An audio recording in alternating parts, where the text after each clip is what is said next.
Hello and welcome to my channel. Today I want to talk about books and the emotions that books can bring up.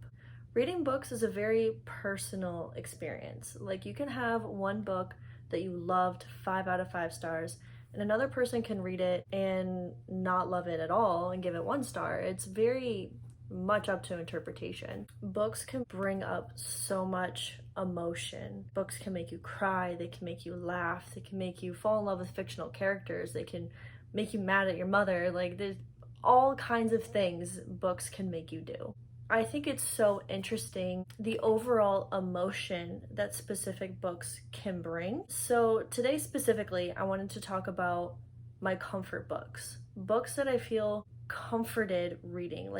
These books are my warm blanket. They're my cup of cocoa. Like, I love these books. And they're not all 5-star reads, and they're not amazing books, and you wouldn't get the same emotions that I get from these. These 5 books are my security blanket. And they're varying genres. They're books you wouldn't think are comfort books. So we'll just start at the top. The Magician's Nephew by C.S. Lewis. This is one of the books in the Narnia series. It's the first one, and it's kind of old now. Copyright 1955 by C.S. Lewis, and then copyright renewed 1983. So this is a pretty old book. I would say it's a children's book. I mean, you can see it's got big font, got little illustrations in it. I just love this book. It's about these kids, and they find these rings. The rings are in different colors, and put on one ring and you kind of enter into a different world, a different universe. Put on a different ring, you can come home. And it's just a great book. Like, I just love it. I've read it 3 or 4 times. First time I read it, I believe, was in middle school, 7th grade, I'm gonna guess. It's the first time I read it. It's not the first book I read in the Narnia series. I actually read book 3 first, which is, The Lion, the Witch, and the Wardrobe. Then I liked that book so much I decided to read more of the series, and then I read the first one, I read the second one. I loved the first one so much, I went back and read the first one again and just stopped reading the series. It's really difficult to put my finger on why this book is such a comfort book for me. I think it's the magic and the way I felt reading it the first time. I really enjoyed it. So the next book is Gregor the Overlander by Susan Collins. Susan Collins, I believe, is the same author of The Hunger Games. I read this book before I read The Hunger Games. I read this in, I want to say 6th, 7th grade maybe.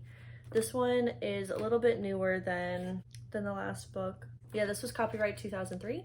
So this is similar to The Magician's Nephew in the sense of this boy is entering into an alternate reality. So he lives like how we do. We live on Earth. And then his sister, I can't remember how it starts now because I haven't reread this in like a good couple of years, but his sister either falls into a hole or somebody takes her into the underworld. So there's like a hole or a portal or something that you go through and you're in the underworld. And then there's a whole world that lives under the overland. It's not like a whole sewer system kind of living thing. It's like a whole other world. It's just a fun read. This book, I believe I've read about 3 times. I don't have the entire series anymore. There's 5 books in the series. And book number 5 is my favorite out of all of these, but book number 1 is definitely my comfort book, which is kind of interesting, but this was my entrance into this series, and it actually took me a while to get into it because the first time I tried reading it, I believe I tried reading it to my sister, and she lost interest, and then I lost interest, and then I had to go back to it like a year later, and I inhaled it. Kind of want to read this whole series again. I just loved it. It was never really popular. I never met another person who read this book or even knew what this book was. So moving on is a little bit more known book, Divergent by Veronica Roth. This book I read probably 3 times, maybe even 4. The first time I read this, I was in high school 7 years ago. I don't know, 5 years ago. I don't even know at this point. The first time I read it, I absolutely loved it. I was like, let me do the quiz in the back. Let me find out what faction I belong to. And it was like, I talked to all my friends about it because they were all reading it too. Watched the movie, hated it. And then life got a little bit difficult, and I needed the comfort that this book gave me the first time I read it. So I read the book during this difficult time, and then as soon as I finished it, like I read the last page, I just flipped right back to the front and I started reading it again. It gave me the comfort I needed at that time. As I'm older, I don't really love this book anymore, but it's still a comfort book.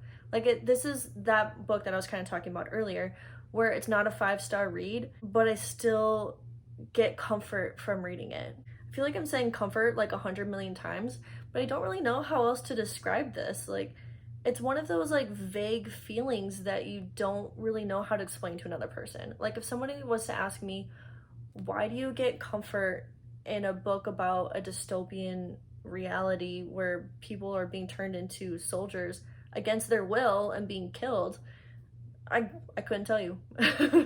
I don't know. Is it the characters? I didn't relate to Triss. I didn't like 4. Okay, I loved 4. That's a lie. But like, I can't pinpoint what it is about this book, about any of the books on this list really, about why it's a comforting book to me. It just is.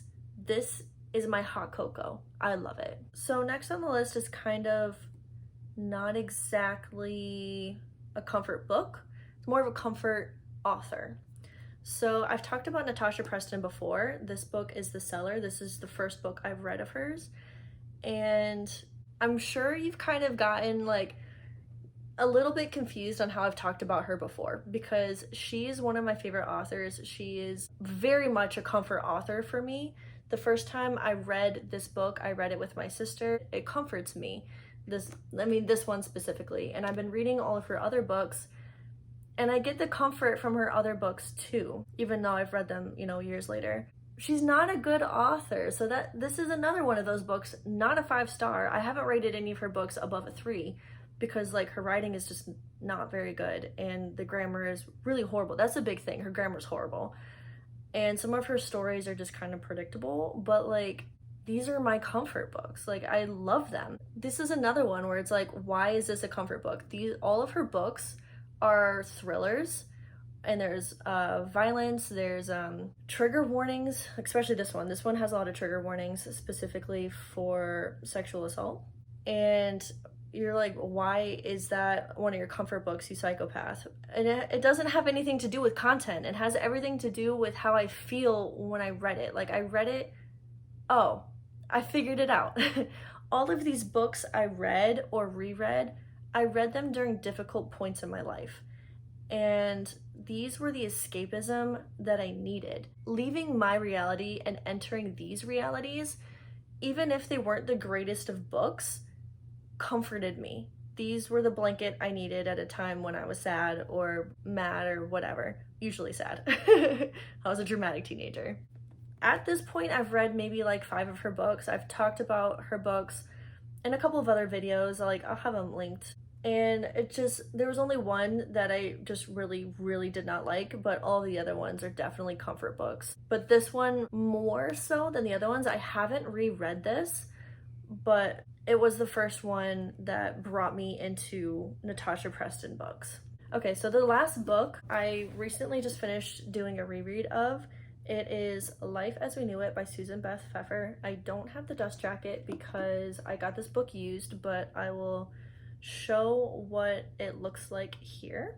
This book was really great. So this one I actually did rate 5 stars, and it's a comfort book for me. I just did a reading vlog on it. I will link it above. This book is post-apocalyptic. The characters are basically just finding ways to survive in a world that no longer has electricity and no longer has the stability that we're used to in our normal life. And something about them being able to live and prosper, and they're doing more than surviving. They're like, at some points they are thriving. Doing that without electricity, without society really, because they're kind of isolated, It's very motivational and uplifting. I mean, this is a YA fiction, and so like, you know, take it with a grain of salt. Again, I'm very biased because this is one of my favorite books. The first time I read this, I was like 14, like in 8th grade, and I just reread it again at 25. So I have that kind of connection to it where I grew between readings, and I would definitely read this again. I find a lot of comfort in this book. This one is a little bit different from the other books where I can kind of understand why this is a comfort book. Not like, oh, that's a thriller, that's a horror, like you crazy person. Like, okay, no, this actually has to do with like family and selflessness and community. It's just great. I love it. I kind of have a couple other books that are also comfort books, but they don't give me as much comfort as these books do. So like there's the Harry Potter series, there's the Hunger Games series, the Percy Jackson series. There's this one book by James Patterson, Maximum Ride. Those books, I guess there are just a lot of books from like my childhood and when I first got into reading and when I was reading books faster than I could think. I want to go back to that level of reading and that enthusiasm and the passion and everything I felt for books then. I want to feel that again, and that's why I reread these books, and that's why I have these comfort books, even though these three I had to rebuy because I lost the originals or whatever happened to them.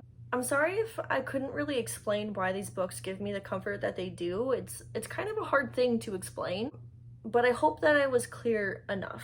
Let me know in the comments what books you have for comfort books, because I want to know how other people view books and what other people find comforting or why they find books comforting. But yeah, so that's it for today's video. Thank you so much for watching, and I'll see you next time. Bye!